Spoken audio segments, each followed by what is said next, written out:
أعوذ بالله من الشيطان الرجيم. بسم الله الرحمن الرحيم.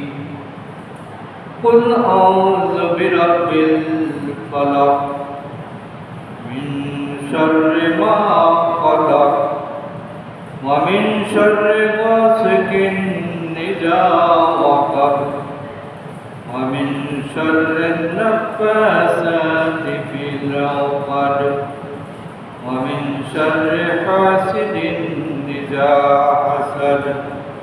صدق الله العلي العظيم. সম্মানিত মুসল্লিয়ানে কিরাম, আজ 31শে জুলাই, 16ই শ্রাবণ, 16ই সফর, পবিত্র জুমাবার। আমরা মহান আল্লাহ সুবহানাহু ওয়া তাআলার দরবারে শুকরিয়া আদায় করি, যিনি যথারীতি সালাতুল জুমা আদায়ের উদ্দেশ্যে যথাসময়ে আমাদেরকে হাজির করেছেন। আমরা সবাই কালেমাতুল শুকর আদায় করি, সবাই বলে আলহামদুলিল্লাহ। আমরা সূরাতুল ফালাক আলোচনা করছিলাম। বিগত জুমাগুলোতে আমরা 4টি আয়াত আলোচনা করেছি। আজকে পঞ্চম আয়াত, ওমিন শাররি হাসিদিন ইযা হাসাদ। আমরা আল্লাহর কাছে আশ্রয় চাই হিংসুকের অনিষ্ট হতে, যখন সে হিংসা করে। আমরা মহান রবের দরবারে সকল সৃষ্ট বস্তু, রাতের অন্ধকারের অনিষ্টতা, সকল প্রকার ব্ল্যাক ম্যাজিক, জাদু টোনা এবং মানুষের ক্ষতি করা যত ধরনের আয়োজন, সবগুলো থেকে আমরা আল্লাহর কাছে পানা চাই। আমরা আরো পানা চাই যে হিংসুকের হিংসা থেকে, কারণ হিংসা হলো এমন একটা মারাত্মক অস্ত্র যেটা মানুষের জীবনকে ক্ষতির মুখোমুখি করে। এজন্য আজকে আমাদের আলোচনার বিষয় হিংসা কি, হিংসার কুফল কি হতে পারে, আর হিংসা থেকে আমরা কিভাবে মুক্ত থাকতে পারি, এ বিষয়ে আমরা কথা বলার চেষ্টা করব ইনশাআল্লাহ। হিংসা বা হাসাদ ইসলামী শরীয়তে এটার সংজ্ঞা দিতে গিয়ে যেটা বলা হয় সেটা হলো কোনো ব্যক্তির সুখ, সমৃদ্ধি, জ্ঞান এবং কোনো ব্যক্তির কোনো নিয়ামত দেখে মানুষ যদি মনে মনে কষ্ট পায় এবং সে যদি মনে কামনা করে যে তার সেটা যাতে ধ্বংস হয়, নষ্ট হয়, এটাই হলো হিংসা। অর্থাৎ কারো ভালো সে পছন্দ করে না, সে মনে মনে চায় একজন ব্যক্তি সম্পদ অর্জন করেছে সেটা সে ধ্বংস হয়ে যায়, একজন ব্যক্তি ক্ষমতা অর্জন করেছে সেটা নষ্ট হোক, একজন ব্যক্তি জ্ঞানের মহিমায় উজ্জ্বল, আল্লাহ তাআলা তাকে জ্ঞানটা ধ্বংস করে দিক, এই ধরনের মনে প্রাণে কামনা করা, আল্লাহ যে সমস্ত নিয়ামত দিয়ে মানুষকে ধন্য করেন সেগুলো দেখে নিজে অশান্তিতে ভোগা এবং সেই অশান্তির কারণে সে ধ্বংস কামনা করা এবং ধ্বংস করার সুযোগ খোঁজা, এটাই হলো মূলত হাসাদ বা হিংসা। আল্লাহ তাআলা বলছেন ওয়ামিন শাররি হাসিদিন ইযা হাসাদ, যে আমি আশ্রয় চাই হিংসুকের অনিষ্ট হতে যখন সে হিংসা করে।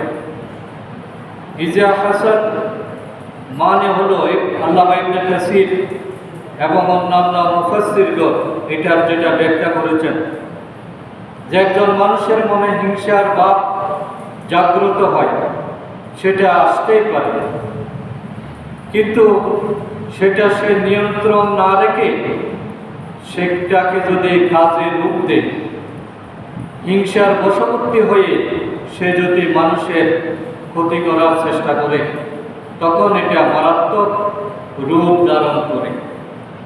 এজন্য আমরা আল্লাহর কাছে আশ্রয় চাই যে মানুষের এই হিংসাত্মক মনোভাব থেকে আল্লাহ তাআলা যাতে আমাদেরকে হেফাজত করেন। হিংসুক ব্যক্তি যখন হিংসার বশবর্তী হয়ে মানুষের ক্ষতি করার চেষ্টা করে, তখন প্রধানত দুই ধরনের ক্ষতি হতে পারে।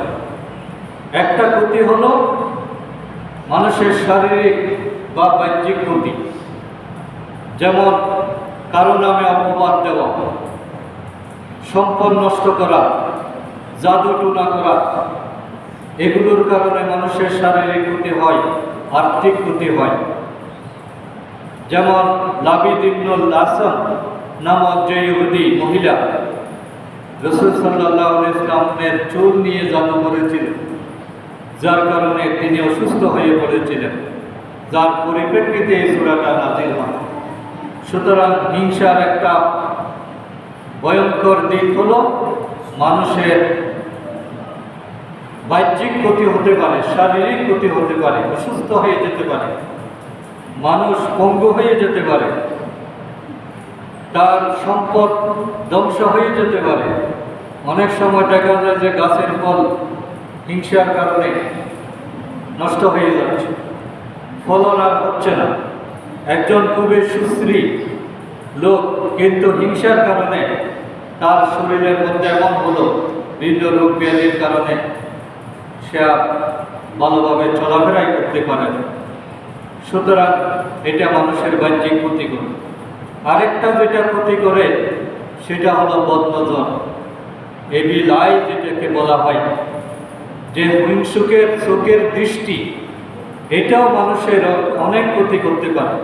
হিংসাপূর্ণ নজর, যেটাকে আমরা বদনজর বলি, এটা মানুষের জীবন নষ্ট করতে পারে, মানুষের স্বাস্থ্যের মারাত্মক অবনতি ঘটাতে পারে। এবং এই কুদৃষ্টি থেকে আমাদেরকে আল্লাহর কাছে আশ্রয় চাইতে হয়। ওয়ামিন শাররি হাসিদিন ইযা হাসাদ, যে মানুষ যখন এ ধরনের কুদৃষ্টি দিয়ে আমাদের দিকে তাকায়, বদনজর থেকে আমরা যাতে বেঁচে থাকতে পারি, সেই জন্য আমরা আল্লাহর কাছে আশ্রয় চাইতে হয়। ইসলামী পরিভাষায় হিংসার আরেকটা রূপ আছে, যেটাকে আমরা ভালো দৃষ্টিতে বিবেচনা করতে পারি, সেটা হলো গিবতা। গিবতা মানে হলো ভালো জিনিস পাওয়ার জন্য আকাঙ্ক্ষা করা। কেউ একটা ভালো গুণ অর্জন করেছে, তার ক্ষতি কামনা না করে, নিয়ামতের ধ্বংস কামনা না করে, আমি যদি সেটা পেতে চাই, যে আল্লাহ তাকে এমন জ্ঞান দিয়েছেন, আমিও সেরকম জ্ঞানী হতে চাই, এইরকম প্রতিযোগিতা, এটা কিন্তু হাসাদের মধ্যে পড়ে না। এটাকে আরবি পরিভাষায় বলা হয় গিবতা, অর্থাৎ এটা হলো ঈর্ষা। এই ধরনের ঈর্ষা জায়েজ।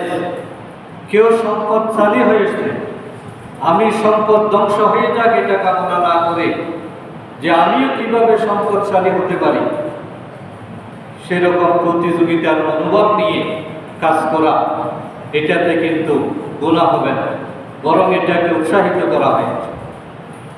নিষিদ্ধ হলো ওই ধরনের হিংসা যেটা অন্যের ক্ষতি কামনা করে, অন্যের ধ্বংস কামনা করে, এবং এটা করতে গিয়ে আমি এমন কোনো অনৈতিক কাজে জড়িত হয়ে যাই যেটা আমার ভবিষ্যৎকে ধ্বংস করে দেয়। এই জন্য হাসাদ এবং গিবতা, এই দুইটার পার্থক্য রয়েছে।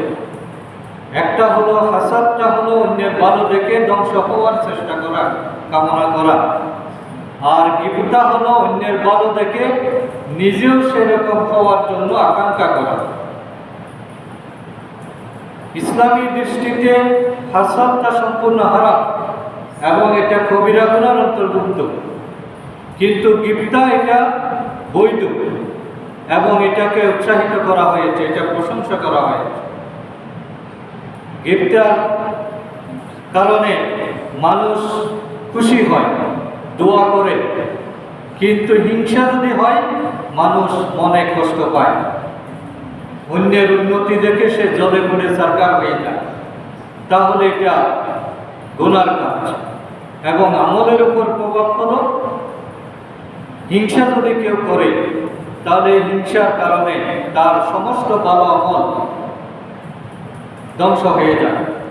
আল্লাহ রাসূল সাল্লাল্লাহু আলাইহি ওয়াসাল্লাম বলেছেন যে হিংসার আমল হলো এমন,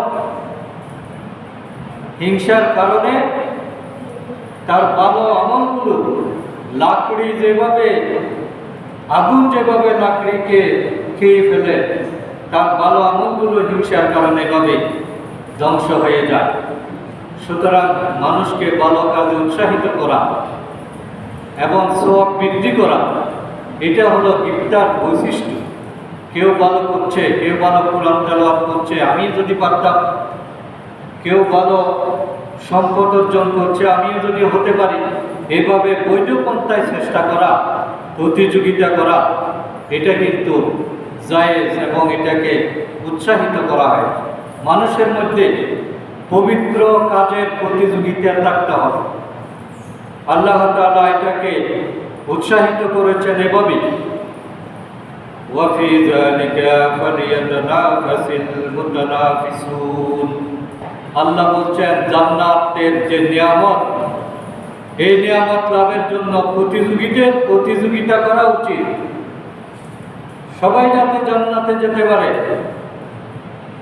যে অমুক ব্যক্তি যদি জান্নাতে যাওয়ার উপযোগী আমল করতে পারে, আমি কেন করব না?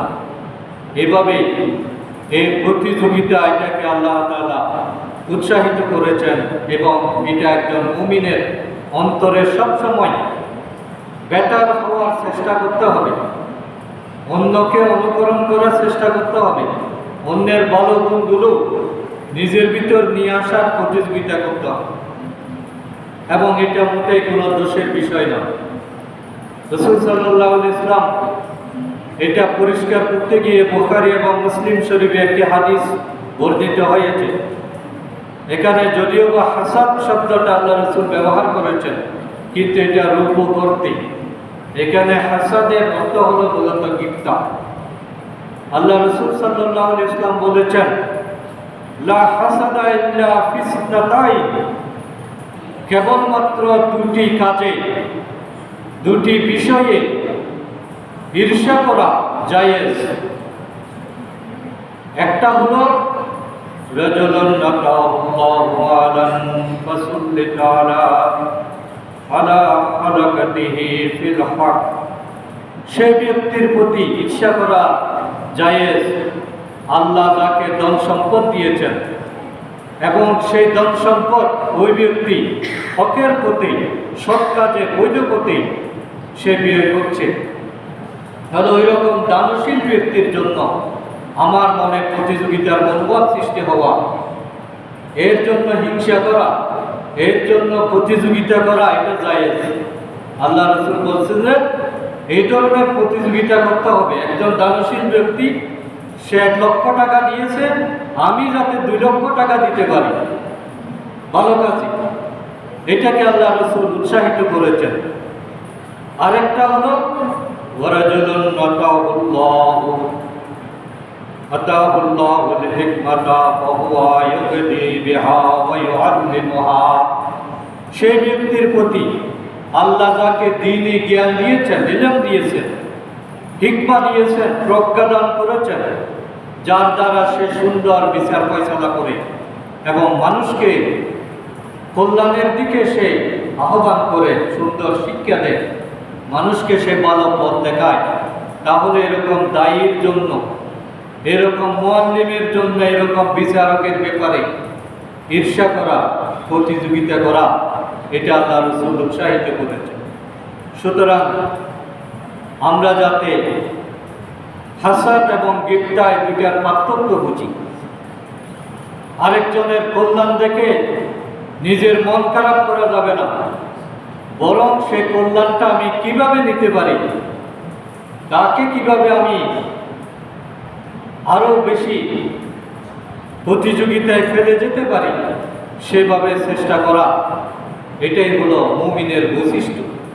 আল্লাহ রাসূল সাল্লাল্লাহু আলাইহি ওয়াসাল্লাম প্রত্যেক মানুষকে এভাবে প্রতিযোগিতা করার জন্য উৎসাহিত করেছেন। এখন এরপরও আসলে মানুষ কেন হিংসা করে?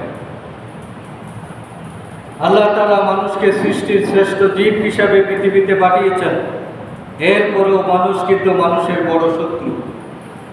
আজকে সবচেয়ে বেশি মানুষ ক্ষতির মুখোমুখি হয় মানুষের দ্বারা।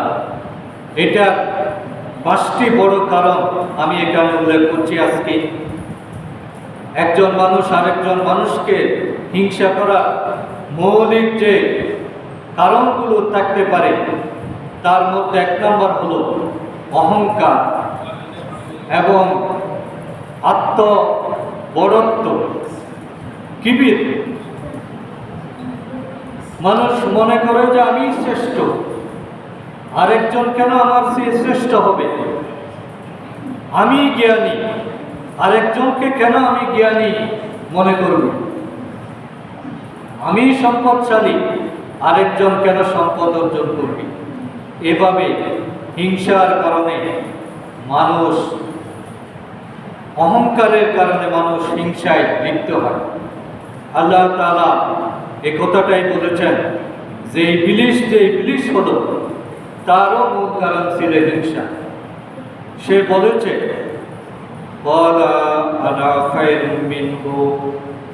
বলল যে আমি তার চেয়ে শ্রেষ্ঠ।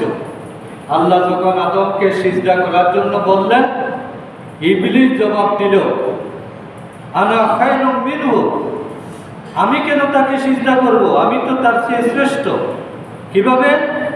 খালাকতানি মিনান নার, আমার সৃষ্টি হলো আগুন থেকে। ইবলিস বলল যে আমি আগুনের তৈরি। ওয়া খালাকতাহু মিন তিন, এবং আদমকে সৃষ্টি করা হয়েছে কাদা মাটি দিয়ে। তাহলে মাটি তো নিচে থাকে, আগুন তো উপরে থাকে, আমি কেন তাকে সিজদা করব? বরং সেই তো আমাকে সিজদা করার কথা। তাহলে এটা কি শয়তানের অহংকারের প্রকাশ নয়? সে তার নিজের সৃষ্টি নিয়ে অহংকার করেছে। এই জন্য মানুষ যখন হিংসায় লিপ্ত হয়, আদমের প্রতি তার হিংসার বড় কারণ হলো এই অহংকার। আর মানুষের মধ্যেও যখন এই শয়তানি খাসলত এটা যখন জন্মলাভ করে, তখন সে আর কাউকে সম্মান করতে পারে না, সব কিছুতে সে কষ্ট পায়। অথচ সমস্ত ফেরেশতারা সিজদা করেছে, কিন্তু শয়তান ইবলিস সেটা মেনে নিতে পারল না। তাহলে আমার মনে যদি হিংসা সৃষ্টি হয়, তাহলে বুঝতে হবে এটা অহংকারের বহিঃপ্রকাশ। আর অহংকার হলে এমন একটা মারাত্মক অপরাধ। আল্লাহ তাআলা বলেছেন যে অহংকার করে সে যেন আমার চাদর ধরে টানাটানি করে। কারণ অহংকার করার একমাত্র অধিকার হলো আল্লাহ তাআলা, তিনি সব কিছুর মালিক। কোনো সৃষ্টি কখনো অহংকারে লিপ্ত হতে পারে না। এই জন্য আমাদের মনে যখন হিংসা আসে, তখন সতর্ক হতে হবে যে আমি কোনো অহংকারে পতিত হচ্ছি কিনা। 2 নম্বর কারণ হলো মানুষের মনে যখন নেতৃত্বের লোভ এবং পদের লালসা এটা যখন জাগ্রত হয়, তখন সে অন্য কাউকে সম্মান দেখাতে পারে না। অন্যের কারো ক্ষমতা লাভ, সম্মান লাভ, সুযোগ সুবিধা এটাকে সে মোটেই সহ্য করতে পারে না, যেটা ইহুদিদের অন্যতম বৈশিষ্ট্য। ইহুদিরা মুসলমানদের এরকম চরম শত্রু কেন? কারণ তারা মনে করে যে পৃথিবীতে নেতৃত্ব দেওয়ার অধিকার একমাত্র তাদের। সুতরাং কোন নবীকে তারা মানতে চায় না। এবং এই হিংসার কথাটা আল্লাহ তাআলা এইভাবেই উল্লেখ করেছেন সূরা নিসার 54 নম্বর আয়াতে। আল্লাহ তাআলা মানুষের প্রতি ইহুদিদের যে হিংসা এবং ইব্রাহিম আলাইহিস সালামের বংশধরদের প্রতি আল্লাহ যে নিয়ামত দিয়েছেন সেটা আলোচনা করেছেন। সমাজে যখন মানুষ নিজের ক্ষমতা, নেতৃত্ব এবং প্রভাব ধরে রাখার চেষ্টা করে, তখন অন্যের যোগ্যতা এবং মান সম্মান সে সহ্য করতে পারে না। তখনই সেই হিংসায় লিপ্ত হয়। আল্লাহ তাআলা এই কথাটাই বলেছেন, আম ইয়াহসুদুনান নাস আলা মা আতাহুমুল্লাহু মিন ফাদলি। আল্লাহ নিজ অনুগ্রহে মানুষকে যা দিয়েছেন, সে কি তার জন্য তাদেরকে হিংসা করে? ওয়াকাদ আতাইনা আলা ইব্রাহিমাল কিতাবা ওয়াল হিকমা। আল্লাহ তাআলা ইব্রাহিমদের বংশধরকে কিতাব এবং হিকমত শিক্ষা দিয়েছেন। এই কারণে তারা কি হিংসায় লিপ্ত হয়?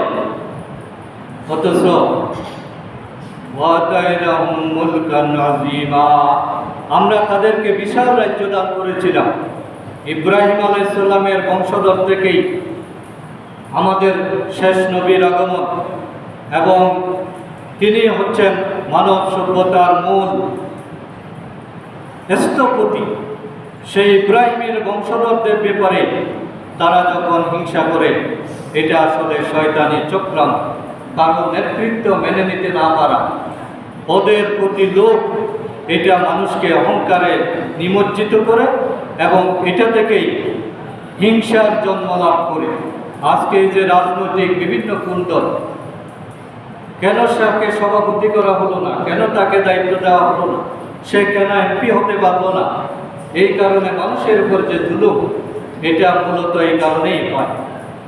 এবং 3 নম্বর কারণ হলো, মানুষ যখন পারস্পরিক বিদ্বেষ, শত্রুতা, এটা যখন মনের ভিতর লালন করে এবং খুব জন্ম নেয়, তখন সকল বিষয়ে সে হিংসা করতে থাকে। কোনো বিষয়ে সে সুখে শান্তিতে নির্বিঘ্নে সে বসে থাকতে পারে না, এবং সব সময় সে অন্যের ক্ষতির কথা চিন্তা করে। কারো কল্যাণ হলে, উন্নতি দেখলে তার হৃদয় জ্বলে যায়, তার খুবই খারাপ লাগে। কারো একটা সন্তান ভালো পাস করলো, একটা ভালো চাকরি পেল, একটা সুখবর সে সুন্দর, এটা সে সহ্য করতে পারে না। এবং এটা হলো মুনাফিকদের বৈশিষ্ট্য, হিংসুকদের বৈশিষ্ট্য। ইন তামসাসকুম হাসানাতুন তাসুকুম, যদি তোমাদের কোনো কল্যাণ সাধিত হয় তখন তাদের খারাপ লাগে। ওয়াইন তুসিবুকুম সাইয়্যাতুন ইয়াফরাহু বিহা, আর তোমাদের যখন কোনো কল্যাণ সাধিত হয় তখন তারা এতে আনন্দিত হয়। তাহলে কারো উন্নতি দেখে যদি খারাপ লাগে আর কারো কষ্ট দেখে যদি আনন্দ লাগে, তাহলে এটা হলো হিংসুকদের বৈশিষ্ট্য। আমার ছেলে ফেল করেছে, আরেকজনের ছেলে কেন পাস করবে, এটা যদি সহ্য করতে না পারে, তাহলে বোঝা যায় ওই মানুষের অন্তরে হিংসা বিদ্যমান। এই অবস্থায় আল্লাহ তাআলা বলছেন, তোমার কল্যাণের সময় কেউ যদি হিংসা করে, তোমার ক্ষতি করতে চেষ্টা করে, তাহলে তোমার করণীয় হলো ওয়াইন তাসবিরু ওয়া তাত্তাকু, তুমি ধৈর্য ধারণ করো এবং আল্লাহকে ভয় করতে থাকো।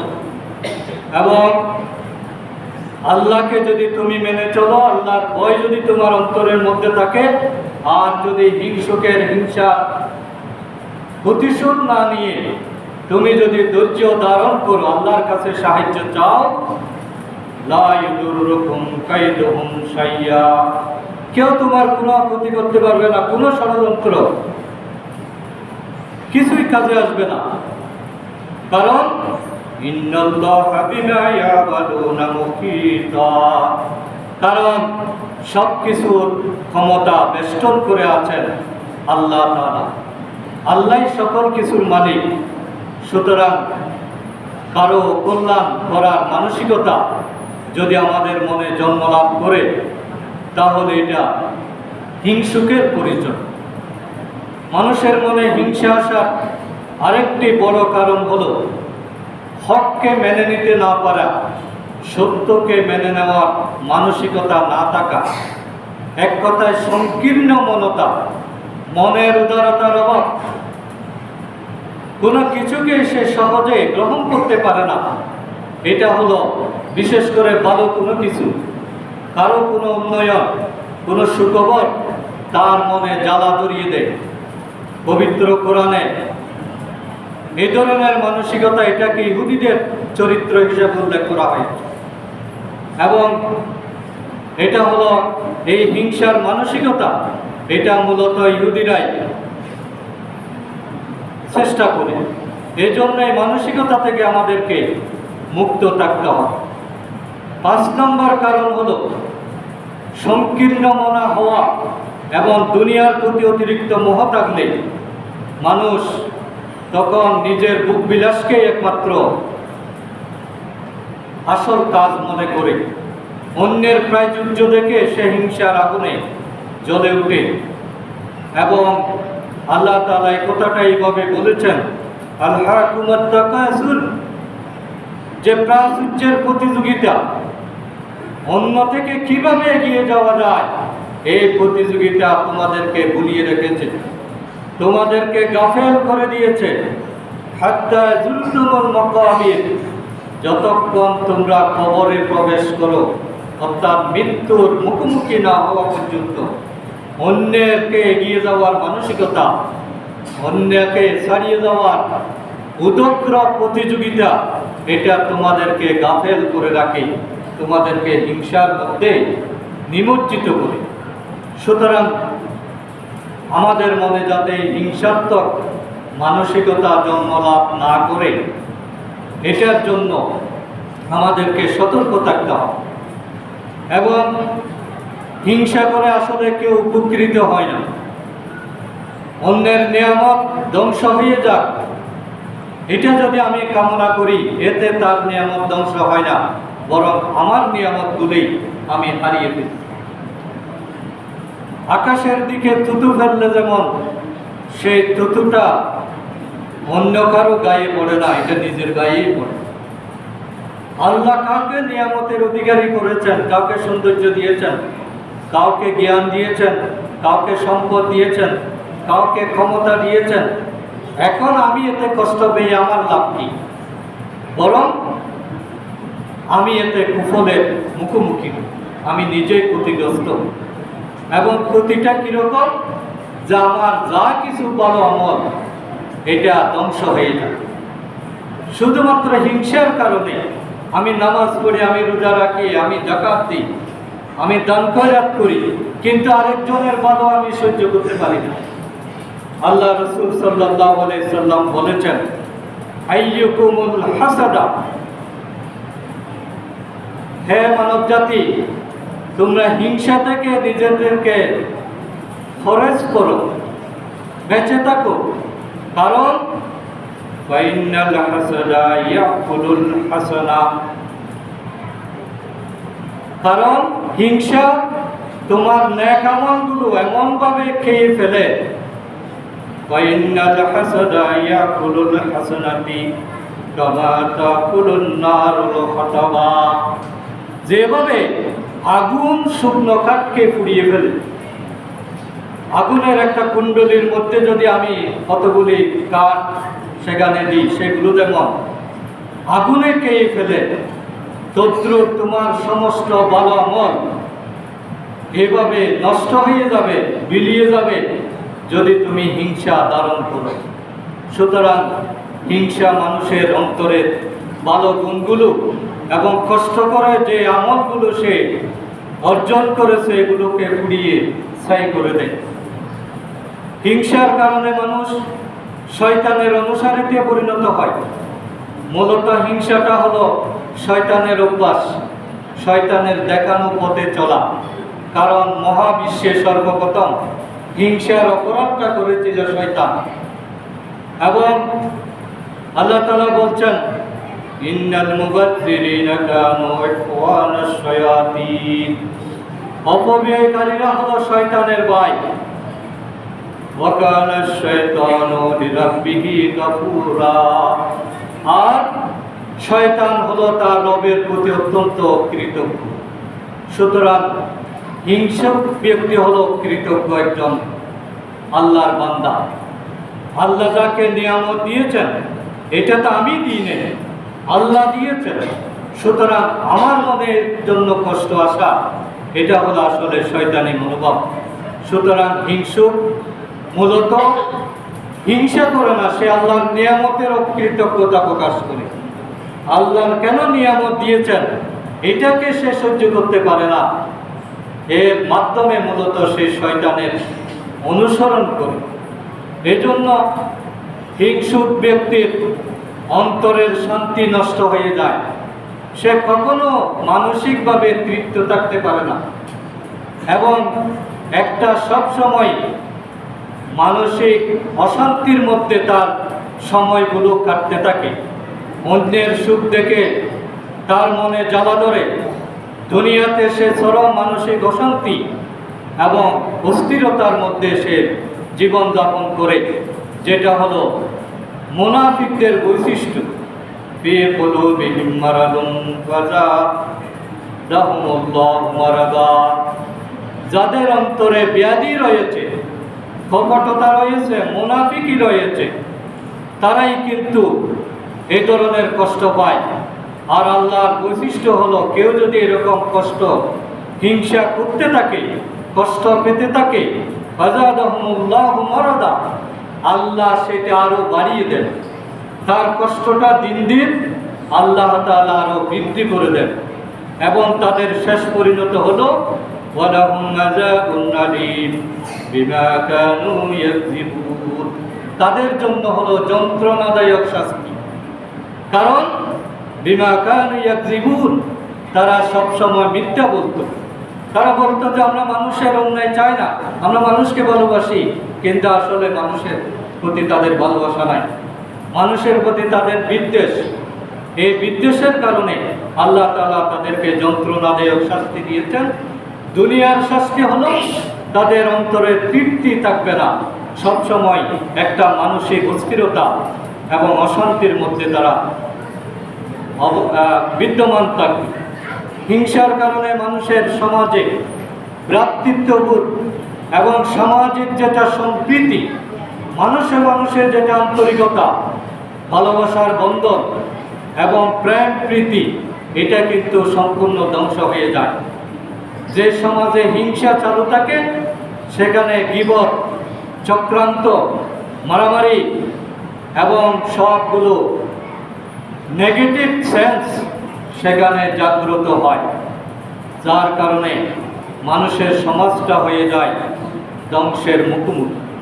অথচ আল্লাহ তাআলা মুমিনদেরকে উদ্দেশ্য করে বলছেন, ওয়াতাসিমু বিহাবলিল্লাহি জামিআন ওয়া লা তাফাররাকু, তোমরা আল্লাহর রশিকে মজবুতভাবে ধারণ করো, ওয়া লা তাফাররাকু, কখনো তোমরা বিচ্ছিন্ন হইও না। সংঘবদ্ধ থাকা, একত্রিত থাকা, পারস্পরিক মিল মহব্বত থাকা, একে অপরকে সহযোগিতা করা, এটা হলো মুমিনের বৈশিষ্ট্য, এটাই মানব জাতির করণীয়।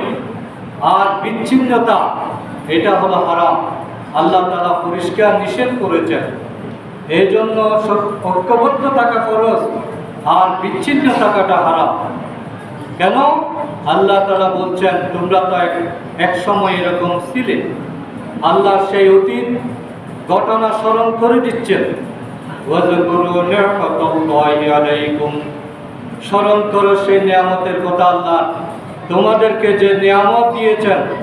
ইয কুনতুম আদান ফাআল্লাফা বাইনা কুলুবিকুম, তোমরা ছিলে পরস্পর শত্রু, কিন্তু আল্লাহ তাআলা তোমাদের দিলকে মিলিয়ে দিয়েছেন। ইসলাম পূর্ব যুগে আল্লাহর নবী আসার আগে আরবের যে সমাজ ব্যবস্থা ছিল, একে অপরের বিরুদ্ধে বছরের পর বছর যুদ্ধ করত, কিন্তু আল্লাহর নবী আসার পরে ইসলামের দাওয়াত কবুলের পরে তারা একে অপরের ভাই হয়ে গেল, একে অপরকে স্যাক্রিফাইস করা শুরু করলো। আল্লাহ তাআলা সেটা স্মরণ করার জন্য বলেছেন। আল্লাহ তাআলা বলছেন, ওয়া কুনতুম আলা শাফা হুফরাতিন মিনান নার, তোমরা তো দাঁড়িয়েছিলে আগুনের কিনারার মধ্যে। ফানকাযাকুম মিনহা কাযালিকা ইউবাইয়িনুল্লাহু লাকুমুল আয়াতিহি লাআল্লাকুম তাহতাদুন। তোমরা আগুনের কিনারার মধ্যে অবস্থান করছিলে, কিন্তু আল্লাহ তাআলা তার নিয়ামত দিয়ে, তার রহমত দিয়ে তোমাদেরকে সে আগুন থেকে রক্ষা করলেন। এবং আল্লাহ তোমাদের সামনে এই নিদর্শনগুলো এই জন্যই তুলে ধরেন, যাতে তোমরা হেদায়েত পেতে পারো, তোমরা যাতে সঠিক পথের মধ্যে ফিরে আসতে পারো, হিংসা বিদ্বেষ ছেড়ে একটা সম্প্রীতির সমাজ তোমরা যাতে উপহার দিতে পারো। এই জন্যই আল্লাহ তাআলা তোমাদেরকে স্মরণ করিয়ে দিচ্ছেন। আমরা যদি হিংসাকে লালন করি, তাহলে আমাদের জন্য আরেকটা পরিণতি অপেক্ষা করছে। সেটা হলো পরকালে আমাদেরকে কঠিন শাস্তি পেতে হবে, লানতের অধিকারী হতে হবে। কারণ যে অন্যের ক্ষতি করে বা অন্যায় ক্ষতি করার চেষ্টা করে, আল্লাহর রহমত তার থেকে দূরে সরে যায়। আল্লাহর যে রহমতের ছায়া, সেটা তার উপর থেকে উঠে যায়। এবং যে অপরকে বিনা অপরাধে কষ্ট দেয়, বিনা অপরাধে কারো উপর দোষারোপ করে, অপবাদ দেয়, আল্লাহ তাআলা বলছেন সে যেন গুনাহের বোঝা নিজের কাঁধে বহন করে। ওয়াল্লাযীনা ইয়াউযুনাল মুমিনিনা ওয়াল মুমিনাত বিগাইরি মাকতাসাবু, যারা মুমিন পুরুষ এবং মুমিন নারীদেরকে অপরাধ ছাড়াই কষ্ট দেয়, ফাকাদ ইহতামালু বুহতানান ওয়া ইসমান মুবিনা, তারা যেন স্পষ্টের বোঝা বহন করে। তাহলে আরেকজনের কষ্ট চেষ্টা করা মানে আসলে সে তো কষ্ট পায়, কিন্তু পাশাপাশি আমার বাগে গুনাহের বোঝাটা চলে আসে। এই জন্য ওয়ামিন শাররি হাসিদিন ইযা হাসাদ, আমরা হিংসুকের হিংসা থেকে বেঁচে থাকতে চাই। এটা কিন্তু আজকে আমাদের সমাজে ব্যাপক হারে ক্রিয়াশীল। আমাদের সমাজে এখন পারস্পরিক আইওয়াস আছে, বাহ্যিক ভালোবাসার প্রদর্শনী আছে, কিন্তু আন্তরিক মিল মহব্বত এটা অনেক অনেক কমে গিয়েছে। তাহলে কোরআনের এই শিক্ষার দিকে যদি আমরা নজর না দিই, তাহলে কিন্তু সামাজিক জীবন কখনো আমরা সুন্দর করতে পারি না। এবং আল্লাহ তাআলার যে কল্যাণ, যে বরকত, সামাজিক যে উন্নতি, যে স্থিতিশীলতা, যে রহমতের ধারা, এটা কখনো কায়েম হবে না। এজন্য আসুন আমরা সবাই এই বিষয়টা আমল করার চেষ্টা করি। আগামী জুমাতেও আমরা এই বিষয়ে কথা বলবো এবং কিভাবে আমরা একটা হিংসামুক্ত সমাজ উপহার দিতে পারি।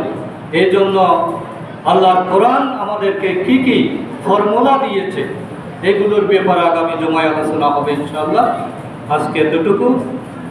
আপনারা যারা সুন্নত পড়েননি, সবাই সুন্নতটা দেখুন।